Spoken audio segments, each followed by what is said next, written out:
നമസ്കാരം. ഇപ്പോൾ നമ്മുടെ ബാംഗ്ലൂരിൽ തൊഴിലാളികൾ അവരുടെ അവകാശത്തിന് വേണ്ടിയിട്ട് വലിയൊരു സമരം നയിക്കുന്നുണ്ട്. അതുപോലെ ഇന്ത്യയുടെ പല ഭാഗത്തും തൊഴിൽ അവകാശങ്ങൾ ആവശ്യപ്പെട്ടുകൊണ്ടും സമയക്രമം ആവശ്യപ്പെട്ടുകൊണ്ടുമൊക്കെ നിരവധി സമരങ്ങളാണ് നമ്മൾ കണ്ടുകൊണ്ടിരിക്കുന്നത്.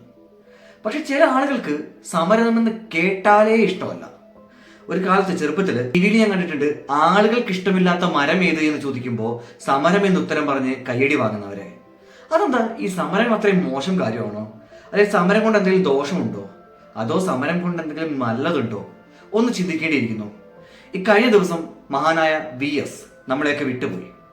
അദ്ദേഹമൊക്കെ സമരത്തിലേക്ക് ഇറങ്ങുന്ന കാലഘട്ടത്തിൽ കേരളത്തിന്റെ ഒരു ചരിത്രം നമ്മളൊന്ന് പഠിച്ചാൽ ഒരു മനുഷ്യൻ പോലും ചരിത്രത്തിലെ സമരങ്ങളെ നിഷേധിക്കില്ല.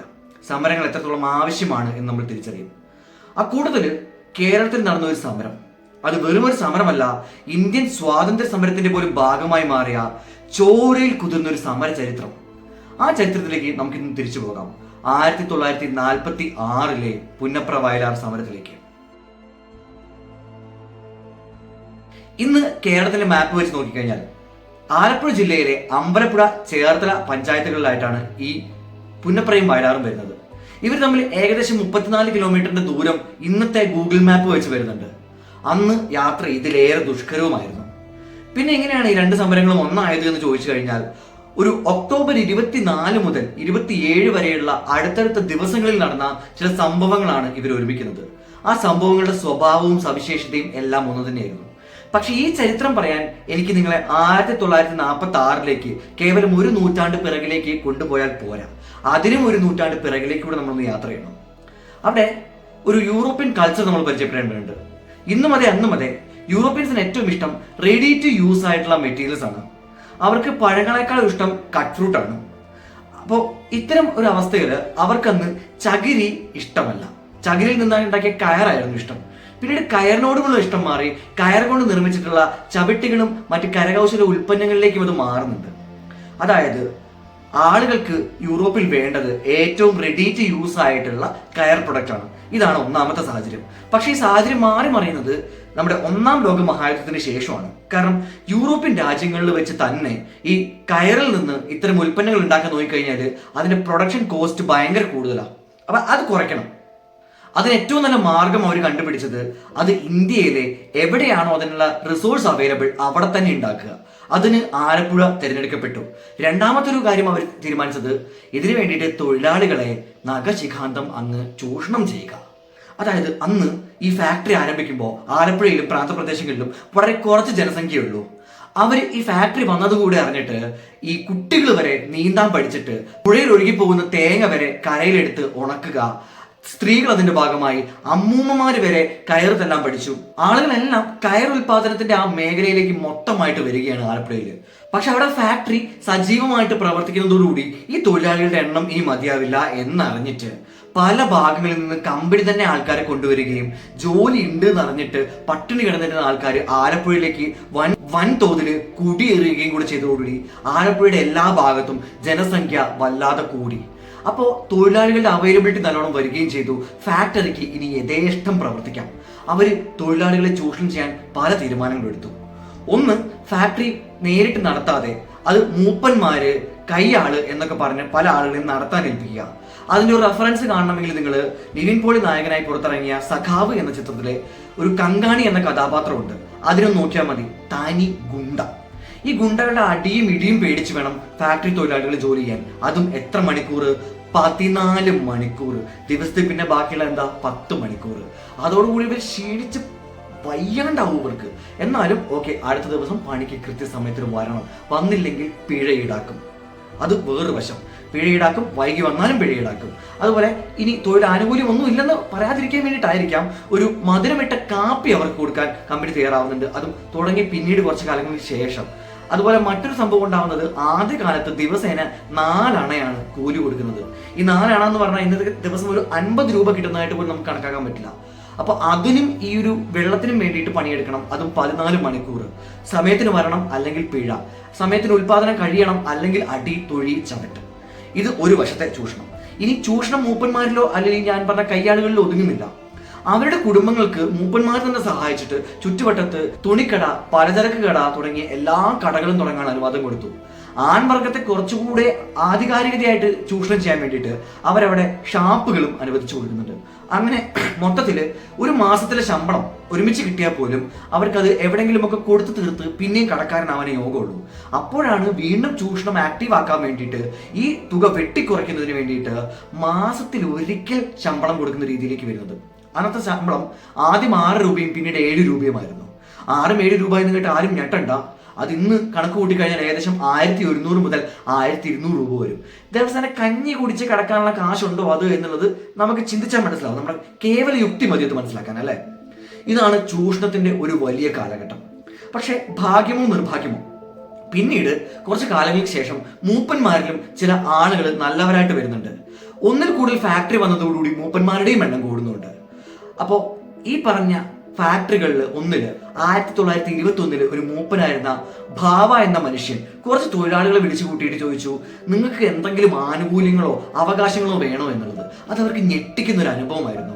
ഭാവ വിളിച്ചാൽ വരാനും ഒരു കാരണമുണ്ട്. കാരണം മുന്നേ കൂട്ടിയിട്ട് തന്റെ കമ്പനിയിൽ നിന്ന് തൊഴിലാളികൾക്ക് ഓണം വന്നപ്പോൾ ചെറിയൊരു ആനുകൂല്യം നൽകാൻ ഭാവയ്ക്ക് കഴിയുന്നുണ്ട്. അപ്പോൾ ജനകീയനായതുകൊണ്ട് തന്നെ അദ്ദേഹത്തിന് തൊഴിലാളികളെ ചേർത്ത് നിർത്താൻ പറ്റി. പക്ഷേ മതം, ജാതി അവരെ വീണ്ടും ഭിന്നിപ്പിച്ച് നിർത്തി.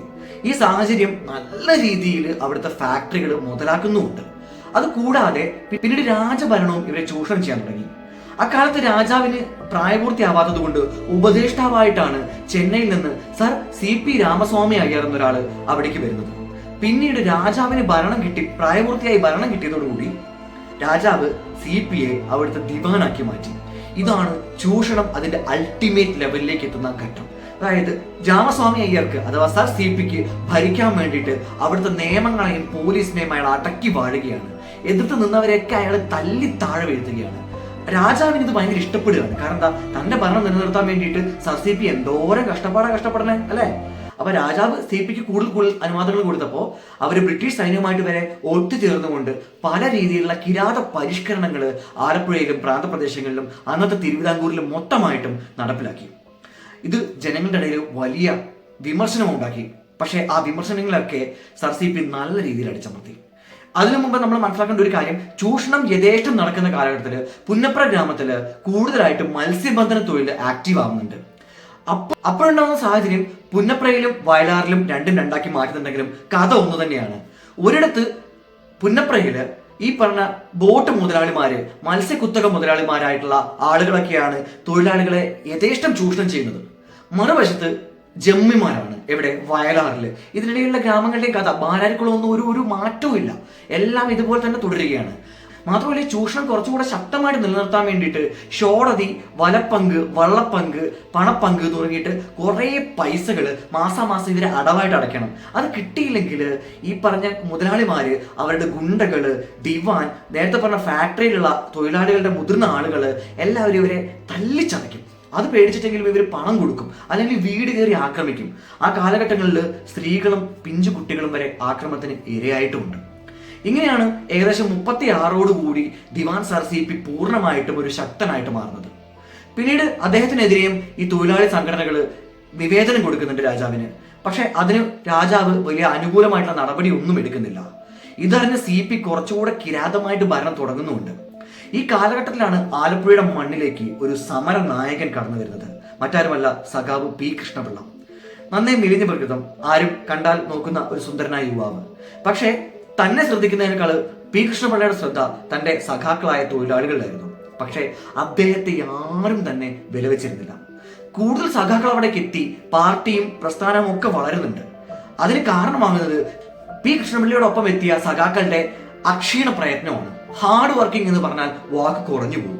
തൊഴിലാളികളെ നേരിട്ട് കണ്ട് സംസാരിച്ച് കുറേയൊക്കെ നിങ്ങൾക്ക് ഇത് അവകാശങ്ങളുണ്ട്, നിങ്ങൾക്ക് ഇതിൽ കൂടുതൽ ശമ്പളം കിട്ടാനുള്ള അവകാശമുണ്ട്, ഇങ്ങനെ തല്ലുകൊള്ളേണ്ട കാര്യമില്ല എന്നൊക്കെ പറഞ്ഞ് മനസ്സിലാക്കുന്നുണ്ടെങ്കിലും ആദ്യകാലത്ത് ഒന്നും വർക്കൗട്ട് ആവുന്നില്ല. ഒരു ഉദാഹരണം വെച്ച് പറയാനാണെങ്കിൽ സ്റ്റാർട്ട് ചെയ്തൊരു യൂട്യൂബ് ചാനലിന്റെ അവസ്ഥ എന്തായിരിക്കും? 0 സബ്സ്ക്രൈബേഴ്സ്, ആരും കേൾക്കാനുണ്ടാവില്ല. അതായിരുന്നു സഖാവ് P. കൃഷ്ണപിള്ള. പക്ഷെ ഈ ചാനൽ വളരുന്നത് എങ്ങനെയാ? ഒരുത്തം കണ്ട് ഇഷ്ടപ്പെട്ട് അടുത്തവന് ഷെയർ ചെയ്ത് അങ്ങനെയൊക്കെയല്ലേ എന്ന് പറയുന്നത് പോലെ P. കൃഷ്ണപിള്ളയുടെ പ്രസംഗങ്ങളും കേൾക്കാൻ ആദ്യം 1-2 ആളുകളുണ്ടായി. പിന്നീട് അതിന് 2, 10, 10, 100.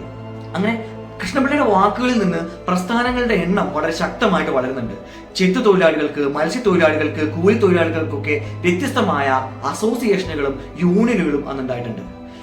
ഏതാണ്ട് ആ കാലഘട്ടത്തിൽ തന്നെ ട്രാവൻകൂർ ലേബർ അസോസിയേഷൻ സ്ഥാപിക്കപ്പെട്ടിട്ടുണ്ട്.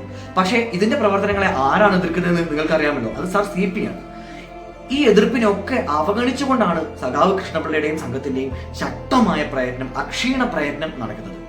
അതിന്റെ ഭാഗമായിട്ട് ഏകദേശം 12ഓളം യൂണിയനുകൾ ആലപ്പുഴയിലെ ഭാഗങ്ങളിലായിട്ട് സ്ഥാപിക്കപ്പെട്ടു കഴിഞ്ഞു. ഇവരെ എതിർക്കാൻ സർ CP ശക്തമായിട്ട് തീരുമാനിക്കുകയും ചെയ്തു. ഈ കാലഘട്ടത്തിലാണ് 1939 പിണറായിയിൽ നടന്ന ഒരു സമ്മേളനത്തിന്റെ ഭാഗമായിട്ട് കേരളത്തിൽ ആദ്യമായിട്ട് കമ്മ്യൂണിസ്റ്റ് പാർട്ടി തന്നെ നിലവിൽ വരുന്നത്. നമുക്ക് വിട്ടുപോയ സഖാവ് അച്യുതാനന്ദൻ ഉൾപ്പെടെ ഒരുപാട് നേതാക്കന്മാർ അന്നതിൽ അംഗമാവുകയും സജീവമായിട്ട് പ്രവർത്തിക്കുന്ന അതേ സമയത്ത് മറ്റൊരു നെഗറ്റീവ് സംഭവം ഉണ്ടാകുന്നുണ്ട്. മഹാത്മാഗാന്ധിയിൽ നിന്നൊരു കത്ത് അന്നത്തെ കോൺഗ്രസ് നേതാക്കളിലേക്ക് വരികയാണ്. അതിൽ ഒരു ആജ്ഞ കണക്കെ ആവശ്യപ്പെട്ടിരുന്നത് ഇപ്പോൾ നിലവിൽ സർ CPക്കെതിരെ ആരോപണങ്ങളൊന്നും വേണ്ട, ഇനി ഏതോ എന്തെങ്കിലും ആരോപണങ്ങൾ ഉന്നയിച്ചിട്ടുണ്ടെങ്കിൽ അത് മുഴുവനായിട്ട് പിൻവലിക്കുക എന്നുള്ളൊരു ഉത്തരവ് കണക്കെയായിരുന്നു മഹാത്മാഗാന്ധിയുടെ കത്ത്. സ്വാഭാവികമായിട്ടും സ്റ്റേറ്റ് കോൺഗ്രസ് അടക്കമുള്ള ഇന്ത്യയിലെ എല്ലാ കോൺഗ്രസ് സംഘടനകൾക്കും അന്ന് ഗാന്ധി തന്നെയാണ് നേതാവ്. അദ്ദേഹത്തിന്റെ വാക്കുകളെ ആരും തട്ടിക്കളയില്ല എന്നതുകൊണ്ട് താൽക്കാലികമായിട്ട് സർ CPക്കെതിരായിട്ടുള്ള എല്ലാ പ്രവർത്തനങ്ങളും കോൺഗ്രസ് പാർട്ടി പൂർണ്ണമായിട്ട് നിർത്തിവെച്ചു. ആഹ്വാനങ്ങളൊക്കെ പിൻവലിച്ചു, ആരോപണങ്ങളും അവസാനിപ്പിച്ചു. ദിവാൻ സർ CPക്ക് ഇത് വലിയൊരു സന്തോഷമായിട്ട് മാറി. അവര് അതിനു മുമ്പ് നിരോധിച്ചിരുന്ന കോൺഗ്രസിന് പിന്നീട് അനുവാദവും കൊടുക്കുന്നുണ്ട്. പക്ഷെ ഇത് അറിഞ്ഞതോടുകൂടി 40കളുടെ ആരംഭത്തിൽ വളരെ വളരെ ശക്തമായിട്ട് കമ്മ്യൂണിസ്റ്റ് പാർട്ടി ദിവാനെ എതിർക്കുകയാണ്. ദിവാന് അനുദിനം തലവേദനയായിട്ട് മാറുകയാണ് കമ്മ്യൂണിസ്റ്റ് പാർട്ടി. ഈ രംഗത്തിൽ നിന്ന് താൽക്കാലികമായിട്ട് നമുക്ക് കോൺഗ്രസ് പാർട്ടിയെ 1945 വരെ ഒന്നുകൂടെ മാറ്റി നിർത്താം. അത് മറ്റൊന്നുമല്ല, ഗാന്ധിജിയിൽ നിന്ന് മറ്റൊരു ഇൻസ്ട്രക്ഷൻ കൂടിയുണ്ട്, നിങ്ങൾ ഇപ്പൊ സമരങ്ങളിലേക്കൊന്നും ഇറങ്ങണ്ട. ഇതുകൂടെ ആയതോടുകൂടി കമ്മ്യൂണിസ്റ്റ് പാർട്ടിയിലേക്ക് ആളുകളുടെ ഒരു വലിയ ഒഴുക്ക് തന്നെ നടന്നിട്ട് ഏകദേശം 20,000-ഓളം പ്രവർത്തകർ അവർക്ക് ലഭിക്കുന്നുണ്ട്. ഇവരൊക്കെ വിവിധ സമരങ്ങളിൽ ആക്റ്റീവ് ആയിരിക്കുന്ന കാലഘട്ടത്തിൽ 1945 ഏകദേശം കോൺഗ്രസും ഇതിനൊക്കെ സമരത്തിനോടൊപ്പം വരുന്നുണ്ടെങ്കിലും അവർ നോക്കുമ്പോൾ എന്താ, ഇന്ത്യ സ്വാതന്ത്ര്യത്തിലേക്ക് അടുക്കുകയാണ്. പക്ഷെ ഒരു കാര്യമുണ്ട്, തലച്ചോറ് എന്ന് പറയുന്നത് കോൺഗ്രസിനും കമ്മ്യൂണിസ്റ്റുകാർക്കും മാത്രമല്ല, രാജാവിനും ദിവാനും ഉണ്ട്. ലവന്മാര് പൊട്ടന്മാരല്ല. അവര് മനസ്സിലാക്കി എന്താണെന്നറിയോ, ഏകദേശം അധികം വൈകാതെ ഇന്ത്യ ബ്രിട്ടീഷുകാരിൽ നിന്ന് ഫ്രീ ആവും. പിന്നെ ഇവിടെ പോർച്ചുഗീസ് പോലുള്ള കുറച്ച് പേര് കൂടെ പോയി കഴിഞ്ഞാൽ ഇന്ത്യ ഏകദേശം സ്വാതന്ത്ര്യത്തിന്റെ ലബ്ധിയിലേക്ക് വളരെ അടുത്ത് കഴിഞ്ഞു. ഇപ്പൊ നമ്മൾ ഒരു പുതിയ രാജ്യത്തിന് വേണ്ടി ചിന്തിക്കുകയാണ് വേണ്ടതെന്ന് പറഞ്ഞു. ഏകദേശം ആ കാലഘട്ടത്തിൽ നെഹ്റുവിന്റെ നേതൃത്വത്തിൽ ഒരു താൽക്കാലിക ഗവൺമെന്റ് മുന്നോട്ട് വരുന്നുണ്ട്. അപ്പോൾ ഈ ഒരു സമയത്ത് ഭരണത്തിനെതിരായിട്ടുള്ള ഒരു ആരോപണം തൽക്കാലം വേണ്ട എന്നായിരുന്നു ഗാന്ധിയൻ ഇൻസ്ട്രക്ഷൻ. കോൺഗ്രസ് അത് അക്ഷരാർത്ഥത്തിൽ അംഗീകരിക്കുന്നുമുണ്ട്. അവർക്ക് മറ്റു മാർഗങ്ങളില്ല. ഇന്ത്യ ഒരു സ്വതന്ത്ര രാജ്യമായിട്ട് മാറിയാൽ പ്രശ്നമുണ്ട്. കാരണം ഭരണം ആർക്കാ പോവുക? ജനാധിപത്യ മുഖേന തിരഞ്ഞെടുക്കപ്പെടുന്ന പ്രതിനിധികൾ വരാൻ ചാൻസ് ഉണ്ട്. ഈ സമയത്ത് ദിവാൻ സർ CP അദ്ദേഹത്തിന്റെ ഒരു ഭരണ മാതൃക മുന്നോട്ട് വെച്ചു. ആ മാതൃക ഇങ്ങനെയാണ്: തിരുവിതാംകൂർ ഇന്ത്യയിൽ ലയിക്കില്ല, പാകിസ്ഥാൻ ലയിക്കുന്നില്ലല്ലോ, അപ്പൊ തിരുവിതാംകൂറും വേണ്ട. മാത്രമല്ല ഭരണം രാജാവിന്. പക്ഷേ ദിവാന്റെ ബുദ്ധി ഇവിടെയാണ് നമ്മൾ ഒന്ന് അപ്രിഷിയേറ്റ് ചെയ്തു പോകുന്നത്. ഭരണമേ രാജാവിനുള്ളൂ, തീരുമാനം ആർക്കാ? ദിവാൻ സർ CPക്ക. ഫുൾ പവർ അയാൾക്കും അയാളുടെ വരും തലമുറയ്ക്കുമാണ്. ഏകദേശം അമേരിക്കൻ പ്രസിഡന്റിന് തുല്യമായ പവർ, പ്രൊട്ടക്ഷൻ, തീരുമാനമെടുക്കാനുള്ള അധികാരം എല്ലാം ദിവാന്. രാജാവ് റബ്ബർ സ്റ്റാമ്പ്. ഓക്കെ, ഇനി മറ്റൊരു കാര്യം കൂടെ, ഇവർക്ക് അന്നത്തെ ഒരു സൈന്യവും അറേഞ്ച് ചെയ്യുന്നുണ്ട്. സൈന്യവും വേണം, അതും സെറ്റപ്പ് ചെയ്യുന്നുണ്ട്. പക്ഷെ അത് മാത്രമല്ല കാര്യം, ദിവാന് താഴെ വേണമെങ്കിൽ അല്പം ജനകീയതയൊക്കെ തോന്നിക്കാൻ വേണ്ടിയിട്ട് കുറച്ച് ജനപ്രതിനിധികളായിക്കോട്ടെ, പക്ഷെ മിണ്ടരുത്, അഭിപ്രായം പറയരുത്. അഭിപ്രായം ഞാൻ പറയും, നിങ്ങൾ അനുസരിക്കും. ഇതാണ് ദിവാൻ ആർക്ക് കൊടുത്തത്? നമ്മുടെ ജനപ്രതിനിധികൾക്ക് വേണ്ടി കൊടുത്തിരിക്കുന്ന അധികാരം. ഇത് കണ്ടതോടുകൂടി സഖാക്കൾക്ക് അങ്ങേയറ്റം ദേഷ്യം പിടിച്ചു. അതുവരെ അവരാവശ്യപ്പെട്ടിരുന്നത് തിരുവിതാംകൂർ മഹാരാജാവിന്റെ കെയർ ഓഫിൽ തന്നെ ഒരു ഉത്തരവാദിത്തമുള്ള, ബോധമുള്ള, ജന അവകാശങ്ങൾ അംഗീകരിക്കുന്ന ഭരണമായിരുന്നെങ്കിൽ ഇനി രാജാവും മിണ്ടണ്ട, ദിവാനും മിണ്ടണ്ട, ജനാധിപത്യ റിപ്പബ്ലിക് വന്നാൽ മതി എന്ന് തന്നെയായിരുന്നു സഖാക്കളുടെ മൊത്തമായിട്ടുള്ള ആവശ്യം. അതായത് ഇനി രാജാവ് വേണ്ട എന്നുള്ള തീരുമാനം തന്നെ അവരെടുക്കുകയാണ്. മൊത്തത്തിൽ ഒരു ജനാധിപത്യ രാജ്യത്തെ അവർ വിഭാവനം ചെയ്യാണ്. ഇതാണ് സർ CP ഏറ്റവും ദേഷ്യം പിടിപ്പിച്ചതും 1946 കൂടുതൽ കിരാതമായിട്ട് ഈ ഭരണം മാറുന്നതും. സെപ്റ്റംബറിൽ തന്നെ ഒരു പണിമുടക്ക് സമരം ആദ്യം നടക്കുന്നുണ്ട്. അതിന് വലിയ റിസൾട്ട് ഇല്ലാത്തതുകൊണ്ടാവാം ഒക്ടോബർ 20 ഒരു നിവേദന സമർപ്പണവും തുടർന്ന് ഒരു പണിമുടക്ക് നടന്നു. ആ പണിമുടക്ക് എന്ന് പറയുന്നത് ആ പ്രദേശത്തെ മുഴുവനായിട്ട് സ്തംഭിപ്പിച്ച് കളയുന്ന ഒരു പണിമുടക്ക് തന്നെയായിരുന്നു. ഫാക്ടറികളൊക്കെ അടച്ചിട്ട് പോയ ദിവസങ്ങളായിരുന്നു അത്. ഒപ്പം തന്നെ പോലീസിൽ നിന്നൊരു ആക്രമണമുണ്ട് എന്ന് പുന്നപ്രയിലും വയലാറിലും ആളുകൾക്ക് മനസ്സിലായി. അതിന് തുടക്കം ആദ്യം ഉണ്ടാവുന്നത് പുന്നപ്രയിൽ വെച്ചിട്ടാണ്. പുന്നപ്രയിൽ ഒരു പോലീസ് സ്റ്റേഷൻ ആരും പ്രതീക്ഷിക്കാതെ പെട്ടെന്നൊരു ദിവസം സ്ഥാപിക്കപ്പെടുന്നു. എന്താണ് അതിന്റെ കാരണം എന്ന് അന്വേഷിക്കുമ്പോൾ രണ്ടുത്തരങ്ങളാണ് കിട്ടുന്നത്.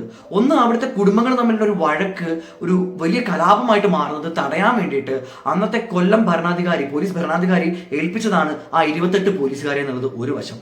പക്ഷേ ചോറ് തിന്നുന്നവരൊക്കെ തന്നെയായിരുന്നു അന്നത്തെ ബുദ്ധിയുള്ള ജനങ്ങളും സഖാക്കളും. അവർക്ക് കാര്യം മനസ്സിലായി, ഈ തോക്കും കൊടുത്ത് ഇവിടെ നിർത്തിയേക്കുന്നത് നമുക്കുള്ള 8ന്റെ പണിയാണ് എന്ന്. അതുകൊണ്ട് തന്നെ അവർ ആ പോലീസ് സ്റ്റേഷൻ ആക്രമിക്കാൻ തീരുമാനിച്ചു. 25-ാം തീയതി രാജാവിന്റെ പിറന്നാൾ ആഘോഷം കൊട്ടാരത്തിൽ നടക്കുന്ന അതേ സമയം ഒരു പറ്റം സമര സഖാക്കൾ തന്നെ കയ്യിൽ വടി, കത്തി, വടിവാള് എല്ലാമായിട്ട് ഈ പോലീസ് സ്റ്റേഷൻ കയറി ഇറങ്ങി ആക്രമിച്ചു. നാടാർ എന്ന പേരുള്ള ഒരു പോലീസ് ഉദ്യോഗസ്ഥൻ കൊല്ലപ്പെട്ടു. ഒപ്പം 3 വേറെ ഉദ്യോഗസ്ഥരും, 4 പോലീസ് ഉദ്യോഗസ്ഥരും, ഏകദേശം 90 പ്രവർത്തകരും അടിയേറ്റും വെട്ടേറ്റും അതുപോലെ തന്നെ വെടിയുണ്ടകളേറ്റും മരിച്ചു. ഇത് മനസ്സിലാക്കിയതോടുകൂടി ബാക്കി സഖാക്കൾക്ക് കാര്യം മനസ്സിലായി, ഏത് നിമിഷവും നമുക്ക് നേരെ വെടിയുണ്ടകളുടെ ഒരു തീപ്പോര് തന്നെ ഉണ്ടായേക്കാമെന്നും. അവർ കുറെ പേര് പുന്നപ്രയിൽ നിന്ന് ഒളിവിലേക്ക് പോകുന്നുണ്ട്. പിന്നീടുള്ള ദിവസങ്ങളിൽ മാരാരിക്കുളത്തും ഇതേ തുടർന്ന് ഒരു വെടിവെപ്പ് ഉണ്ടാവുന്നുണ്ട്. മാരാരിക്കുളത്തെ വെടിവെപ്പ് തടയാൻ സഖാക്കൾ ശ്രമിക്കുമ്പോഴാണ് സത്യത്തിൽ കൊലപാതകം നടക്കുന്നത്. അതായത് മാരാരിക്കുളം ഒരു ഒറ്റപ്പെട്ട ദ്വീപാണ്.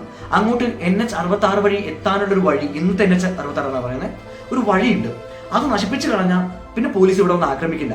പക്ഷെ അത് നശിപ്പിക്കാൻ പോയ അതേ സ്പോട്ടിലാണ് പോലീസ് ഒളിഞ്ഞു നിന്ന് വെടിവെച്ച് 5 പേരെ സ്പോട്ടിലും പിന്നെ കുറച്ചു പേരെ പിന്നീട് മരണത്തിനിരയാക്കുന്നത്. ഈ സ്പോട്ടിൽ മരിച്ച 5 പേരെ അവിടെ തന്നെ പോലീസ് തന്നെ ഒരു താൽക്കാലിക കുഴിമുട്ടിയിട്ടാണ് മൂടുന്നത്. ക്രൂരതയുടെ മറ്റൊരു പര്യായമാണ് അന്നത്തെ പോലീസ് എന്ന് പറയാതിരിക്കാൻ വയ്യ. അവരെയും കുറ്റം പറയാൻ പറ്റില്ല, മേളിൽ നിന്നുള്ള ഉത്തരവാദിത്തമാണ് അവർ നടപ്പിലാക്കുന്നത്. എന്നിരുന്നാലും ഈ 2 വെടിവെപ്പുകൾക്ക് ശേഷം 27-ാം തീയതി വയലാറിൽ നടന്നതിനെ കൂട്ടക്കൊല എന്നല്ലാതെ മറ്റൊരു പേര് വിളിച്ചാൽ തെറ്റിപ്പോകും. ആ വയലാറിന്റെ പ്രദേശങ്ങളെ ചുറ്റും നിന്ന് ഏകദേശം 500-നടുത്ത് പോലീസ് ഉദ്യോഗസ്ഥർ വളഞ്ഞിട്ട് തുരുതുര വെടിവെക്കുകയായിരുന്നു. പല രീതിയിൽ അവിടുത്തെ ആളുകൾ കൊല്ലപ്പെടുന്നുണ്ട്. ഓടി രക്ഷപ്പെടാൻ ശ്രമിക്കുന്നവരെ ഓടിച്ചിട്ട് വെടിവെച്ച് കൊല്ലുന്നുണ്ട്, കിട്ടാത്തവരെ തല്ലിയും കൊല്ലുന്നുണ്ട്. എന്നാൽ ഇവരുടെ കയ്യിലുള്ള ആയുധം എന്താണ്? വെറും കുറുവടിയും കുന്തവും കത്തിയും. ഇതുകൊണ്ട് തോക്കിനെ നേരിടാൻ പറ്റുമോ? യന്ത്രത്തോക്കുകളാണ്, ഒന്നും ചെയ്യാൻ പറ്റില്ല. പക്ഷെ എന്നിട്ടും എഴഞ്ഞു പോയിട്ടും തെങ്ങിന് മുകളിൽ നിന്ന് താഴേക്കിറങ്ങി ആക്രമിക്കാൻ ശ്രമിച്ചിട്ടൊക്കെ ആയിട്ട് പല രീതിയിൽ ആക്രമിക്കാൻ ശ്രമിച്ച ആളുകൾ കൊല്ലപ്പെട്ടു. ഇവിടെയാണ് ഈ സമരത്തെക്കുറിച്ചുള്ള 2 കോൺട്രവേഴ്സികളിൽ ആദ്യത്തിന്റെ ആരംഭമാവുന്നത്. എത്ര പേര് കൊല്ലപ്പെട്ടു? ഒരു കൃത്യമായ ഉത്തരമില്ല. ഒരു പറ്റം പറയുന്നു 1000 പേരെന്ന്, അത് ബ്രിട്ടീഷ് കണക്കാണ്. എന്നാൽ അതിനെക്കുറിച്ച് അന്ന് ജീവിച്ചിരുന്ന ആളുകളിൽ നിന്ന് സർവേ നടത്തിയ പ്രകാരം 2000-ൽ മേലെ ആളുകളുണ്ട്. പക്ഷേ അൺഫോർച്ചുനേറ്റ്ലി നമ്മുടെ സർക്കാരിന്റെ കണക്കിൽ വെറും 190 പേരാണ്. ഈ വെടിവെപ്പോടുകൂടി സമരങ്ങൾ ഏകദേശം അവസാനിച്ചു. ദിവാന് കാര്യം മനസ്സിലായി, തന്റെ പ്ലാൻ തേഞ്ഞു എന്ന്. ഇതിനെ തുടർന്ന് ഡിസംബർ മാസത്തിൽ പുള്ളിക്കാരൻ രാത്രി കെട്ടും വട്ടിയെടുത്ത് ചെന്നൈക്ക് വണ്ടി വിട്ടു. രാജാവാണെങ്കിൽ അതിനേക്കാൾ വലിയൊരു രാജാവ് പോയിട്ട് അയാളെ തിരിച്ചു കൊണ്ടുവന്നേക്കുന്നു. എന്തോ ഭരണം കിട്ടുമെന്ന് കരുതിയിട്ടായിരിക്കും. രാജാവിന് വിഷമം ഉണ്ടാവില്ലേ? എത്രയും കാലം അടക്കി വാഴുകയല്ലേ, കയ്യിന്ന് പോവല്ലേ കാര്യം. അപ്പോൾ ദിവാനെ തിരിച്ചു കൊണ്ടുവന്ന് ദിവാന്റെ ഗുണ്ടായുസം ഇറക്കി കഴിഞ്ഞാൽ തിരിച്ച് നമുക്ക് നൈസായിട്ട് ഭരണം പിടിക്കാൻ കിട്ടും. നോക്കിയിരുന്നോ, ഇന്ത്യ റിപ്പബ്ലിക് ആയി കഴിഞ്ഞു, അതിനോട് അടുത്ത് കഴിഞ്ഞു. അപ്പോഴാണ് രാജാവിന്റെ ഈ നടക്കാത്ത സ്വപ്നം. അപ്പോൾ എന്തായാലും ദിവാൻ തിരിച്ചു വന്നത് യാതൊരു മാറ്റവും ഉണ്ടാക്കിയിട്ടില്ല. പിന്നീട് ഈ സമരത്തിന്റെ ഒരു ആഫ്റ്റർ എഫക്ട് എന്നുള്ള രീതിയിൽ തന്നെ തിരുവിതാംകൂറും ഇന്ത്യൻ യൂണിയനിൽ ലയിക്കുന്നുണ്ട്.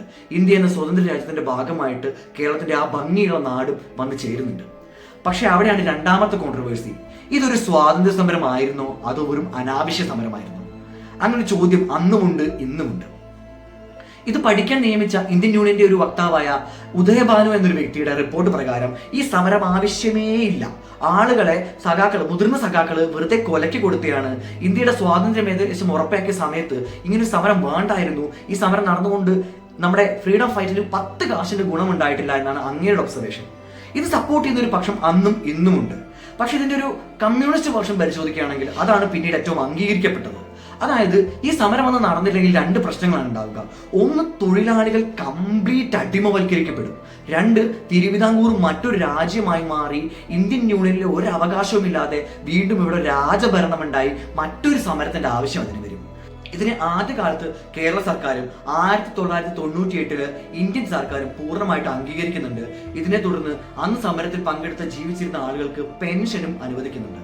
അപ്പോൾ തീർച്ചയായിട്ടും നമുക്ക് ഉറപ്പിച്ച് പറയാം, 2 സർക്കാരും അംഗീകരിച്ച സ്ഥിതിക്ക് പുന്നപ്ര വയലാർ സമരം കേരളത്തിൽ നടന്ന ഒരു സ്വാതന്ത്ര്യ സമരം തന്നെയാണ്, അല്ലെങ്കിൽ ഒരു തൊഴിലാളി വിപ്ലവം എന്ന് പറഞ്ഞാലും തെറ്റില്ല. എന്നിരുന്നാലും ഇങ്ങനെയൊന്നും സമരങ്ങളെ നമ്മൾ പുച്ഛിക്കരുത് എന്ന് പറയാൻ ഇതും ഒരു കാരണമാണ്. പുന്നപ്രയിലും വയലാറിലും നമ്മളൊക്കെ ഇന്ന് ജീവിക്കുന്ന ഇത്രയെങ്കിലും ഒരു നല്ല സാഹചര്യം ഉണ്ടാക്കി തരാൻ വേണ്ടിയിട്ട് സ്വന്തം ജീവൻ വെടിഞ്ഞ ഓരോ മനുഷ്യരോടും നമുക്ക് എന്നും നന്ദിയും കടപ്പാടും ഉണ്ടായിരിക്കണം. കാരണം അവരാണ് ഈ സമൂഹത്തെ ഇത്രയെങ്കിലും ആക്കി നമ്മുടെ കയ്യിൽ തന്നത്. അല്ലായിരുന്നെങ്കിൽ ഒരു പക്ഷേ നമ്മൾ ഇന്നും മഹാരാജാവിൻ്റെയും ദിവാന്റെയും അടിമകളായി മാറിയേനെ. അടിമത്തത്തിൽ നിന്ന് ഒരു സമൂഹത്തെ രക്ഷിച്ച എല്ലാവർക്കും നന്ദി പറഞ്ഞുകൊണ്ട്, നിങ്ങൾക്കും നന്ദി പറഞ്ഞുകൊണ്ട് അവസാനിപ്പിക്കുകയാണ്. ഈ എപ്പിസോഡ് നമ്മൾ കുറച്ച് ദിവസം മുമ്പ് ചെയ്യാൻ തീരുമാനിച്ചിരുന്നത് മാറ്റിവെച്ചത് VSന്റെ മരണത്തെ തുടർന്നാണ്. അദ്ദേഹത്തിന്റെ മരണത്തെ തുടർന്ന് ഇത് പറഞ്ഞു കഴിഞ്ഞു കഴിഞ്ഞാൽ രണ്ട് പ്രശ്നങ്ങളൊന്ന്, ചാനൽ മുതലെടുപ്പിന് വേണ്ടി ശ്രമിക്കുന്നു എന്നൊരു മോശം ഇമേജ് നമുക്ക് വരുമെന്ന് കരുതിയിട്ടും, അതുപോലെ തന്നെ ആ ഒരു സമയത്ത് അത് പറയാനുള്ള നമുക്കുള്ള മാനസികാവസ്ഥ നഷ്ടപ്പെട്ടതുകൊണ്ടുമാണ്. അപ്പോൾ എല്ലാവരും കണ്ടിരുന്നതിന് നന്ദി. അടുത്ത എപ്പിസോഡിൽ മറ്റൊരു വലിയ വിശേഷവുമായി നമുക്കെത്താം. നന്ദി.